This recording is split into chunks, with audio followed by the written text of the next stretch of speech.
This is another iRaw podcast. Welcome to Wildly Unplugged, sharing stories of nature, conservation, and creativity. Discover what develops when you unplug and step outdoors. Scott, welcome to the show. Thanks for having me, Lauren. So you describe your life as being a blend of entrepreneurship, travel, philanthropy. Was there a moment in your life where you just had this aha moment and you realized that all these things could coexist together? Yeah, that would be back in 2010 when I had my first ever adventure in Africa. So I went there with my father and we signed up on a multi-day tour doing like safaris and whatnot in Tanzania. And it was there that I met my now business partner, Josh, who was a guide at that time. He was a safari guide and he'd been working in the industry for about 10 years at that point. And of course, like I never grew up thinking that in my later years I'd run my own safari company in Africa, but that was the genesis of the story where it's like we got along really well and I said, hey, like you're really good at what you do and I'm burnt out on the whole like IT and web development business stuff that I've been doing for the last almost 10 years. And how, would you ever think about starting up your own company? Because I know how to start up and run companies remotely. And he gave me the chance to work with him. And from there, I realized after we were in it for a few years that all the things that I loved growing up. So like entrepreneurship, I was a entrepreneur since I was a kid, and then animals and travel, like those three things were huge for me growing up, that I'd combine them unwittingly into a business that I was making money from and having adventures on and getting out into the wild and just having a great time. And it wasn't, I didn't go into that thinking, okay, I'm going to combine these things together. It wasn't until after we had been going for a few years that I realized, oh, wow, like I did that and I pulled all those things together. That's super fascinating. A lot of guests that come on this show in particular, they have some sort of moment of burnout or realization, like they want to start reconnecting to nature again or to things from their childhood again, which is pretty amazing. Was the moment where you finally broke free from that corporate world and decided to go back to something wild, was that a scary moment for you? So I have a little bit different story in that I've never had a corporate job before. And that makes me unique amongst many of my friends and colleagues. So I had many opportunities to go the corporate route. And I decided from the age of 19 to start up my own business doing like IT and web development. And I can't say it was necessarily the right way to do it, and it was definitely not the quickest way to gain experience and get money, that's for sure. But I realized pretty quickly, having even a part-time job before that, or a few part-time jobs, that I wasn't necessarily the best employee because I always wanted to do things my own way. And I was like, hey, why don't you do it this way? It's so much more efficient, or like that kind of thing. I couldn't really keep my mouth shut. And that kind of I came head to head with my bosses sometimes as far as this doesn't make any sense. You should do it this way. And they like, just do what you're told. And I was never really just okay with that. And yeah, at the age of 19, started my first web development company, my first company, web development and IT. And I did that for about a decade. And the transition into safaris and adventure travel was, at first, I thought it was going to be easy. So this is where the tricky part comes in that you're asking. I thought, oh, I'll just ramp one down and then ramp this up. And it wasn't as easy as I thought, as far as like, it took a lot more time to get into the business, learn how to do a completely different business I'd never done before, how to work with a partner, which I'd never done before, how to run a business in Africa and Tanzania, which I'd never done before. And so here I was thinking, oh, I've run this moderately successful business all this time, like I'll just like pivot. And it took years and years to get to that point. Meanwhile, I got pretty heavy into credit card debt, just surviving. And then I had to actually start up my web development company again in a different form for a few years to bridge the gap. And it really wasn't until, I would say, year 5 that I even had like an inkling that this might work out, and maybe like year 7 that I finally was like, okay, I'm all in, let's do this. Let's finally roll down or like ramp down the IT web dev company and try again and get into the adventure space. And then, yeah, I would say like 2017 onward. So it was a long road. Yeah, it's taken me about 5 years in the art area to finally feel like I'm getting my groove. What kept you going? Because that, for me, it feels like a long time. you've got even more time and money invested, it sounds like. So like, how do you keep that positive attitude and keep going and knowing that you want it? What was going to be your end? Okay, I need to throw in the towel. I'm not really good at throwing in the towel. I'm tenacious. I believe in myself and what I'm doing. I don't always necessarily know how I'm going to get to that endpoint, whatever it is. For this particular endeavor that I've been doing now for 15 years, I guess it was a point where it's okay, I'm not just in charge of me anymore. It's not necessarily just a lifestyle business. Like I'm building something that could grow in the future, that could be passed down to my partner's children, or if I had children, to them. I'm responsible for my business partner's livelihood in a way, because what we're doing together, it feeds him and his family. He's got a wife and 3 kids. And at that point, I was just completely solo, and still I don't have a family. And so that was an extra kind of push maybe that I needed to take it more seriously and hunker down and do the boring, difficult work of building a company that hopefully in the future can run more or less without you, and building a team and building systems and all that stuff, which I like. I don't necessarily love doing that. I would much rather talk to people and go to events and conferences and be out in the wild, checking out lions and giraffes and stuff like that. That's fun for me. And the amorphous creating and running a business is also fun. But like, I've realized that there's a lot of things that I don't like to do. And then learning how to automate or delegate, hire and train and stuff like that was definitely tricky, having run like a lifestyle business for many years where it was just mostly me, and I looked out for myself. And if I didn't know something, I just learned it. Coming up to the point where it's like, I'm just one person and I have a finite amount of time, and accepting that and realizing, okay, if you want to grow, you can't just do it on your own anymore. You have to think bigger. Yeah. Now, and you've been to some pretty wild places and taken some wild routes. So I've seen on your website rickshaw races and sneaker themed road trips through South. Like the car was a sneaker kind of thing? Yeah, exactly. Yeah, my friend and I initially thought of it, and his girlfriend at the time, and then we roped in a few other friends. But basically, our idea. This was a few years after we had both separately driven from UK to Mongolia, or at least attempted to, for charity. We decided to do something similar, that we would plan out entirely ourselves, and we would drive from UK to Cape Town over the course of 3 or 4 months. And it's boring to just do it in Land Cruisers. So we got some 15-year-old Subarus that we picked up for $2,000 each. And then we covered them completely in canvas to make them look like a pair of Chuck Taylor sneakers, and complete with like shoelaces and a bow on top and everything. We called them the cars Righty and Lefty. And we shipped them over to the UK, and then drove them all the way down to the Cape of Good Hope, South Africa, over the course of 4 months.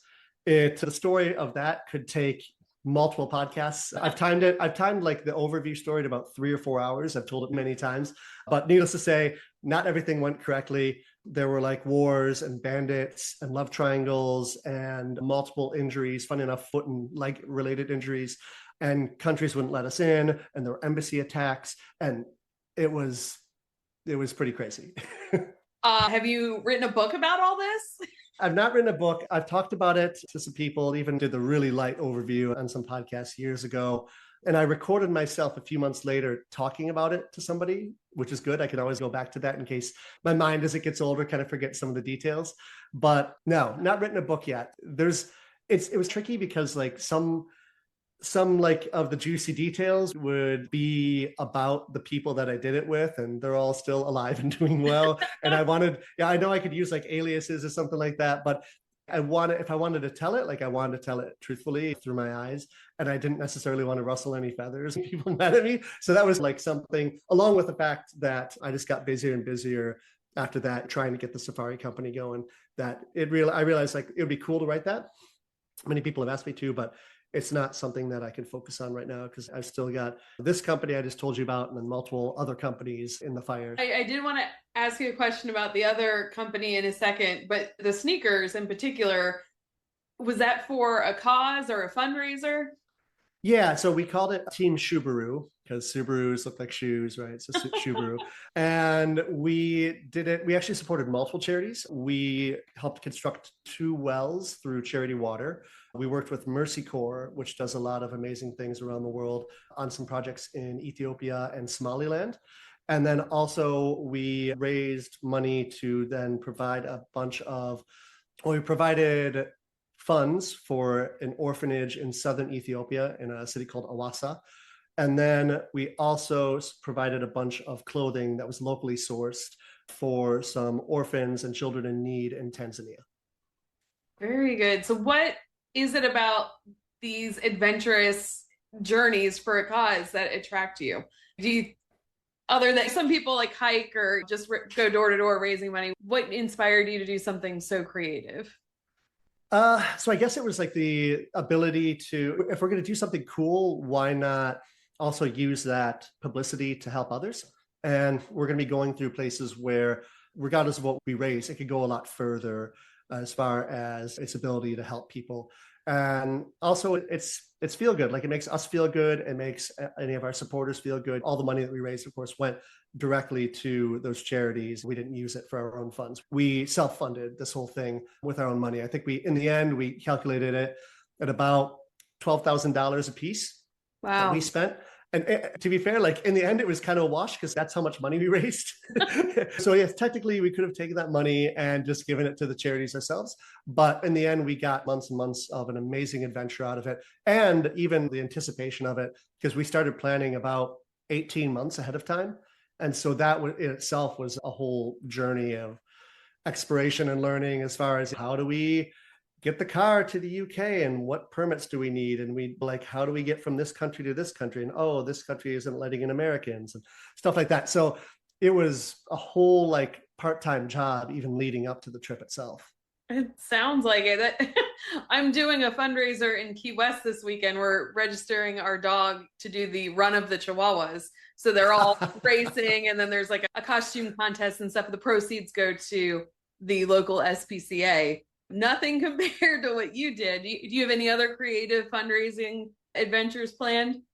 Right now, so I've slowed down on my amazing adventures a little bit as I've become a little bit more focused on building these companies up. But I'm happy to say I've got my first big adventure since before COVID, actually since January 2018. I'm raising money for a charity called Cool Earth that buys up parts of the Amazon rainforest in order to put them in a trust to prevent logging.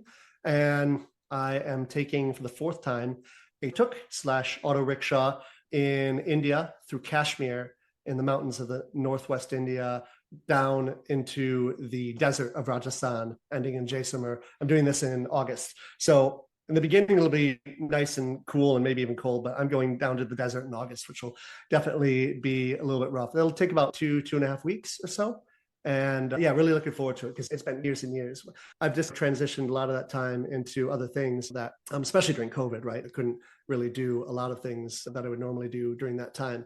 But yeah, I'm really excited to get back into it a little bit with this little mini journey. It's not months and months on the road, but also I'm running these companies now. And so it's not as easy to just be like, okay, I'm just going to not make money and not deal with my business for months on end. Yeah. When we travel, we have a rule that you cannot get anything that you can get at home. As far as if you're, I don't know, in New Orleans, you can't go to a McDonald's. You got to go to the cafe that has what are they called? Beignets? Thank you. Beignets. Yes. Beignets. And things of that nature, and really soak up the local culture. You've got another company called Eat Japan. Can you say a little bit more about that? So Eat Japan's kind of a passion project that I've done since 2014 when I first took a group of friends over to Japan during the springtime to show them the country through my eyes. Nobody had been there before. And I think I took 8 or 9 friends with me, and we spent about a couple of weeks over there. And then I did it again in 2016. And then I realized, hey, there might be actually something here. And so starting the next year, I turned it into a proper company called Eat Japan, and it focuses on multi-day, higher-end food tours through Japan, where I show Japan off through the food and drink culture, primarily, like 75%. We still do some tourist stuff that's not necessarily food related, like sumo tournaments and festivals and things like that. But we have a day devoted to sake, a day devoted to tea, and we're hanging out with chefs and whatnot. And I'm doing this all through my connections I made over there, because I've actually been going to Japan for about 25 years now, since I was 18, and I studied over there, and I speak Japanese, and I'm a sake sommelier, and I'm a tea sommelier almost in a few months. And so I'm like in a unique position to do this, where, I do it mostly during the off season for safaris, which is like mid-March through mid-May is the rainy season in East Africa. And so I usually then spend a couple months over in Japan. I just got back last week after running 3 11-day food trips in a row. So it was pretty hectic, pretty nonstop. Every year recently has been the biggest tourism season in all of Japan's history, and this year was no exception. But we managed to make it work, and it was awesome. And yeah, it's just like, that was also going back to what did you dream of doing? And how were you able to like make it a reality? That's another thing where I always knew, even 15 years ago, I was like, man, I would really love to get paid to go to Japan. And what I also love, I love eating and drinking. And so like I'm in Japan eating and drinking with cool groups of people, only up to 7 people at a time, because I can't get into some of the restaurants I want to get into if we're more than 8 people. So like small groups, so pretty chill, having a fun time, eating, drinking throughout Japan. I get paid for it. And this is my passion project that I've done, and I might expand it later on. But right now, 2-3 trips a year it makes me happy. And I love showing off Japan to people, because it changed my life in so many ways when I went over there when I was 18, 19, where I was very much a homebody into like anime and video games. And I went to Japan. And also I had such like a white person palate as far as food, like casseroles and macaroni and cheese and burgers and pizza and fries. I thought like pepperoni was too spicy, so I'd pick it up the pizzas. I didn't eat like garlic or anything a little bit spicy, or onions or bananas and all this stuff. I came back like carting home bags of kimchi that I picked up from the Seoul airport on the way back home. And my mom was like, what have you done with my son? I was like, I've changed, Mom. I've changed. I like going to the club and going to bars and eating kimchi, and that amongst like many other experiences in Japan that year almost that I studied there it's my freshman year of college, changed me so much. And so I love to share just a little bit of that during our time together in Japan, and just show off like why I love it. One of the many reasons why I love the country. It sounds like it's a very personal, and like you really get a sense of Japan, not like a tourist trap end of Japan. Like you are fully immersed in Japan and the culture when you're doing a trip with you. Yeah, my trips are for people that don't like group trips, because like I am not necessarily a group trip person. Like sometimes when I go with my father, like when I went to Africa, I'm cool. It's nice to not have to think about the itinerary and what we do the next day. My dad's here's the itinerary, and I'm like, I'm not going to even look at it. I just want to go with the flow, because most of my life I'm planning trips for other people and then knee deep in the details. But for this kind of trip, I want to make it seem like it's just a group of friends traveling through Japan. And by the end of it, we are friends, even if we didn't know each other beforehand. And things will change depending on the weather or the time of year or the group itself. And I allow that flexibility to change things around in case it's needed. And it's not super, like it's long days. Like we walk a lot, we see a lot of things. I try to cram as much into those 11 days as possible. But it's very much not a tour that you would buy off of a website through Japan, for sure, because it's entirely curated by me through my experiences and through my connections. And that's something that I'm just in this unique position to offer the world. And funny enough, there's not really anybody else doing that. Like Japan is one of those amazing spots, especially for food tourism. And there are tons of 3-hour tours or 6-hour tours, day tours. Just as of late, there happens to be some companies offering a little bit more than that, like 3 or 4 days that you can add on to an existing trip. But my trips are like, that is the main, that is what you are focusing on. And then some people come in a little bit earlier or leave a little bit late. But yeah, that sets me apart from the competition. What is your favorite meal when you're over there that you are just always looking forward to?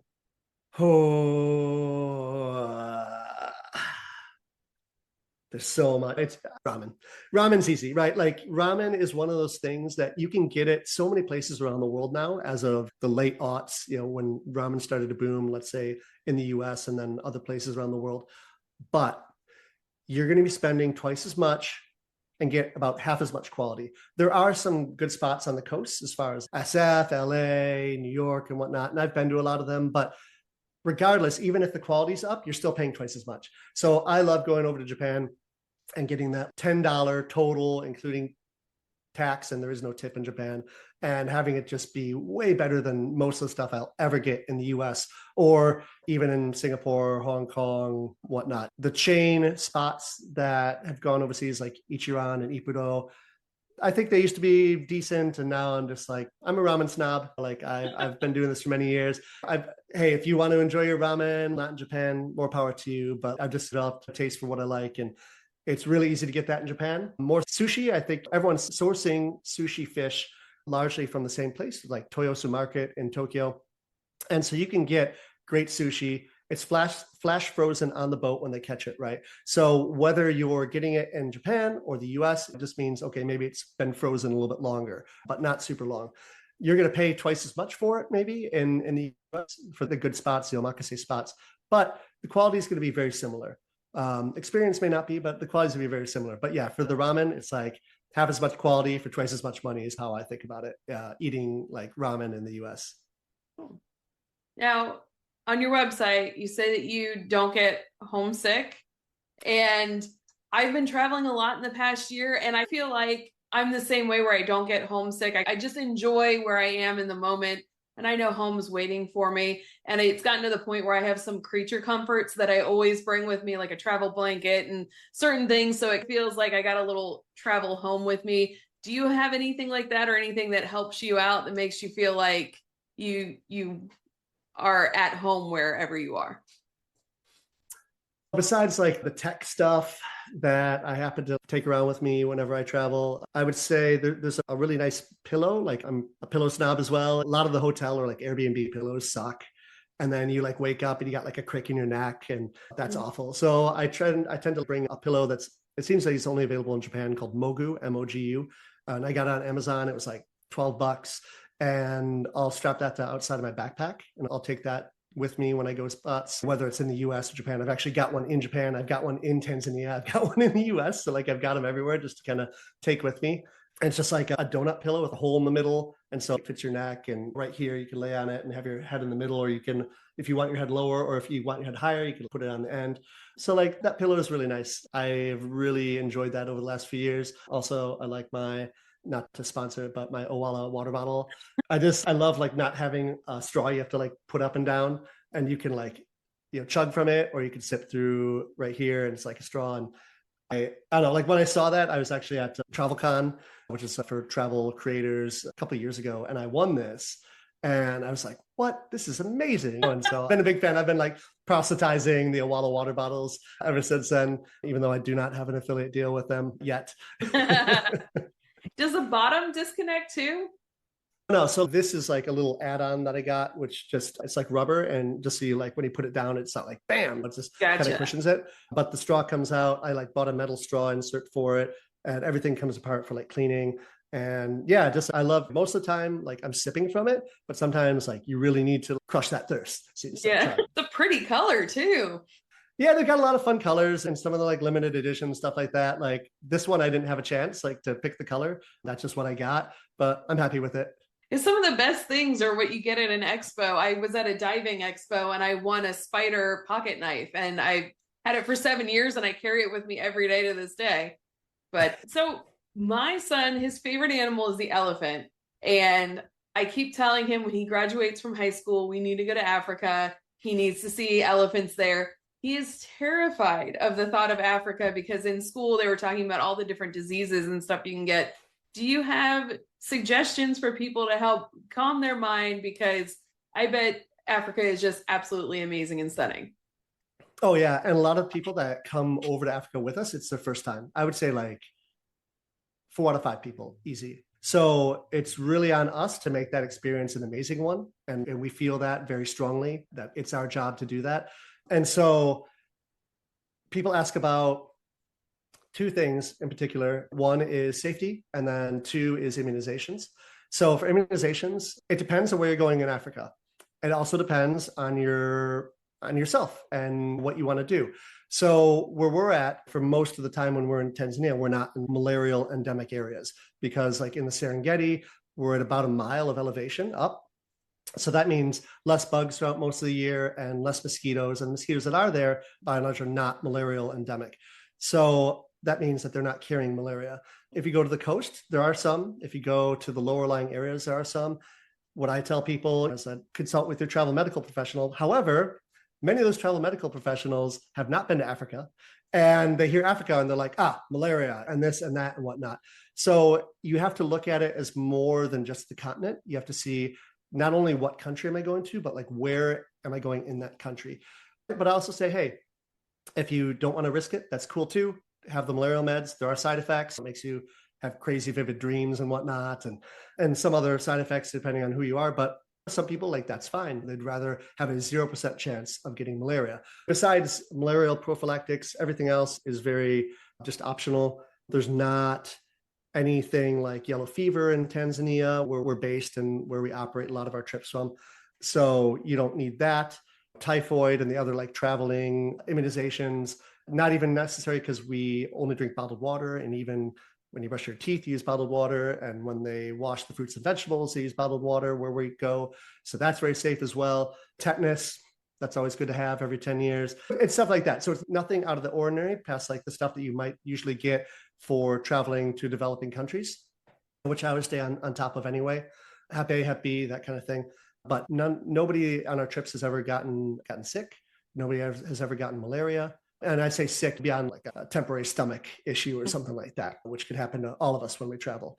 And then secondly is the safety portion. We've never had any issues with safety in all of our 15 years.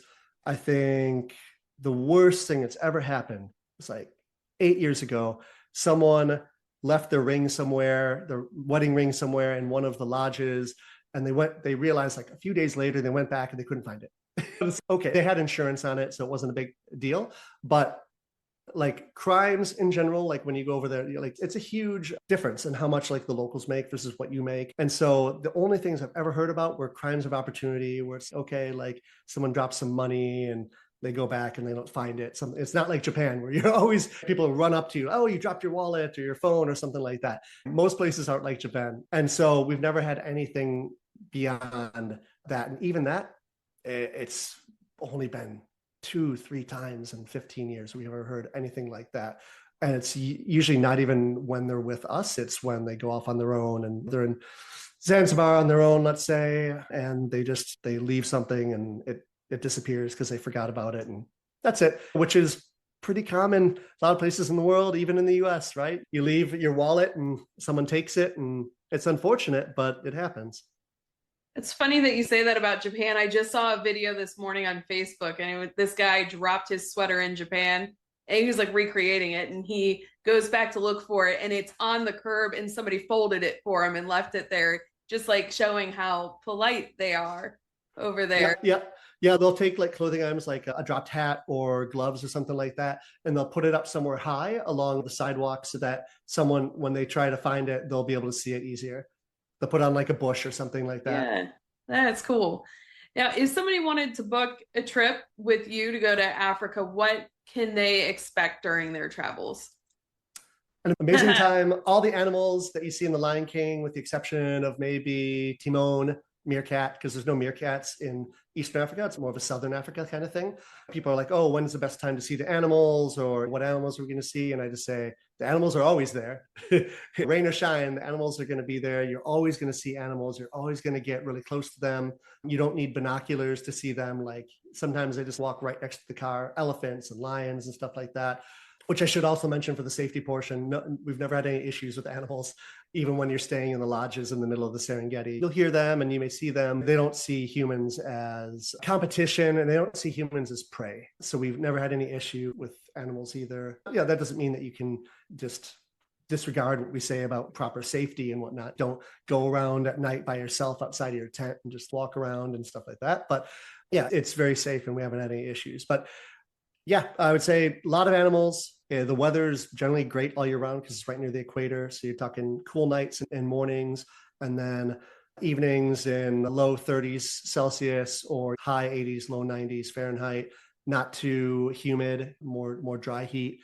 And yeah, it's a trip of a lifetime. I've realized that this is like on the bucket list of many people's to go to Africa on a safari.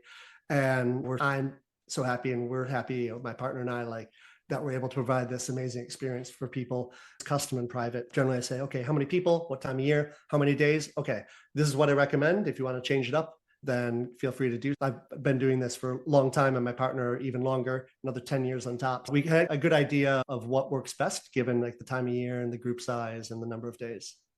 Very good. What has been your favorite wild encounter while you were in Africa? So I would say, and this has happened a few times since, it's not common by any means. We have people that kind of, I don't know if they jokingly or half jokingly ask for it, but when it first happened in 2017 and a cheetah jumped on top of our vehicle. Wow. And the vehicle it's a Land Cruiser, and windows open, top popped up so you can stand on it and kind of look around 360. And 2 cheetahs, they were brothers, jumped on top. And I had no idea nobody did. Maybe one of the guys had an inkling, but they jumped up and everyone's, and people like jumped down and see. One girl was like on the ground, and I was getting footage. And then one of them was on top of the pop-up roof. Another one was in front, and I saw it like look down at me, and I had the camera. I was like, and it wasn't until after, because this is my first experience ever, very memorable, but it wasn't until afterward that I learned a little bit more that the cheetahs do that just to be up high, because they're up high looking for both predators and prey. And so you'll often see them even in the savannah on top of a rock or something like that, so they can get a good view. They are not aggressive. Now, if a lion or a leopard did this, you'd definitely want to do something to make it not happen. But cheetahs are very docile in that way.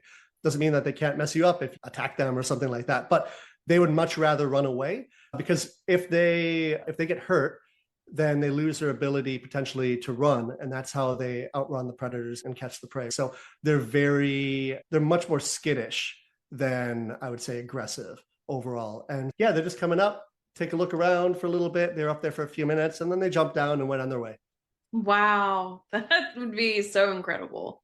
It was pretty cool. And it's happened a few times since then. And obviously I'll never forget that first time it happened. It's really cool whenever it happens. And the park officials actually now say, hey, please try to have it not happen, because we don't want the cats to get used to that. And so they ask you to rev your engine or something like that. But occasionally it still happens. So where can people find you? You can find me either at eatjapan.com, eatjapan.com, or pamojasafaris.com, Pamoja, pamojasafaris.com, and on Instagram. So it's at eatjapan tours or at Pamoja Safaris on Instagram or Twitter or Facebook or everything. Very good. And I'll make sure I tag all of those in the show notes so people can check that out. And then before we go, what tip do you have for someone that would like to reconnect with nature? Go out there and do it. I know it's easier said than done, depending on your circumstance and even where you live. Like right now, I'm in Dallas, and there's not a lot besides like strip malls and like artificial reservoirs around here, unfortunately. But it's generally within reach for many of us, even if you have to maybe drive an hour or so. And one of my favorite things to do is just to go hiking and just be in nature for a bit every so often to kind of refresh. It goes back to the Japanese concept of shinrin-yoku, which is like forest bathing. And just they've measured body's responses to just being out amongst the trees and in the wild, and how much of a calming effect and anti-anxiety effect that it has. And I think that's besides that, I just like it, and it's fun, and I love being out there. And I'm super lucky that every year I get to spend weeks, whether it's hiking in Japan or being on safari in Tanzania. And so I get a nice chunk of time then. Oftentimes I'm in front of the computer, like many of us, right? Working on my business in spreadsheets and stuff like that. And I'll be doing that for weeks at a time. And I'll just be like, I felt that way when I was writing my book. I'm like, I'm writing about unplugging and getting outside. And here I am plugged into a computer. It seems counterproductive. Gotta be done. God, thank you so much for being on the show today. Thanks for having me, Lauren. I had a blast. And until next time, unplug and get outside and see what develops. Wildly Unplugged podcast is a production of Wild Development Studio. The views, opinions, and statements expressed by individuals during Wild Development Studio's productions do not necessarily reflect the views or opinions of Wild Development Studio or its affiliates. Participation in any activities, expeditions, or adventures discussed or promoted during our content may involve inherent risks. It is strongly advised that individuals conduct thorough research, seek professional guidance, and take all necessary precautions before engaging in such activities or venturing into wilderness areas. Wild Development Studio, its representatives, or employees shall not be held responsible for any injury, loss, damage, accident, or unforeseen incident that may occur as a result of participating in activities inspired by or discussed in our content. By choosing to engage with our content or act upon any information provided, individuals do so at their own risk and discretion. For more great iRaw podcasts, visit irawpod.com. That's IROARPOD.com.